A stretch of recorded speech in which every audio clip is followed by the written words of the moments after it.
ধর বন্ধু তোর লাগে রুটি আনছি, নে খা। আচ্ছা ঠিক আছে দে খাই। কিরে নাসির তো আমারে কোনোদিন কোনো কিছু খাওয়ায় না, ও আজকে আমারে রুটি খাওয়াইতেছে না, ব্যাপারটা কেমন জানি মনে হইতেছে। আচ্ছা যাই হোক, ও দিছে আজকে খাই। ধর বন্ধু তোর লাগে আজকে মোটর ভাজা নিয়ে আসি, নে খা। আচ্ছা দে। নাসির এত পরিবর্তন কবে থেকে হইলো? কিরে ওই আজকেও আমার জন্য মটর ভাজা নিয়ে আইছে, কেমন যেন লাগতাছে আমার। আচ্ছা যাই হোক না কেন, খাই। কিরে বন্ধু তোরে তো খুঁজতে আছি, ল চিপস খা। কিরে ও আমারে মটর ভাজা খাওয়াইলো, ও আমারে রুটি খাওয়াইলো, আজকেও আমার জন্য চিপস নিয়ে আসছে। না বিষয়টা কেমন যেন ফটকা লাগতেছে।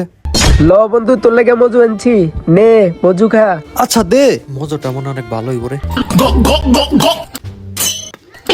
শিট, ওই আজকে 3 দিন ধরে আমারে রুটি খাওয়াইলো আর অনেক কিছু মজা খাওয়াইতেছে, মটর ভাজা খাওয়াইলো। না ঘটনাটা কি, ওর কাছ থেকে তো বিষয়টা জানতে হইব কি লেগে আমারে খাওয়াইতেছে। ওই নাসির দাঁড়া। কিরে ভাই, তুই আজ 3 দিন ধরে আমার অনেক কিছু খাওয়াইলি, রুটি খাওয়াইলি, মটর ভাজা খাওয়াইলি, এরপর চিপস খাওয়াইলি, আজকে আমার লেগে মজা নিয়ে আইসস, ঘটনাটা কি ভাই? তাইলে শুন ঘটনাটা, তোরে 3 দিন ধরে যে খাবারটা খাওয়াইতে আছি, মজু চিপস মোটর ভাজা, এগুলো ডেট ফেল, মানুষ ডাস্টবিনে পালাই দেও তো উড়াই নিয়ে তোরে খাওয়াই।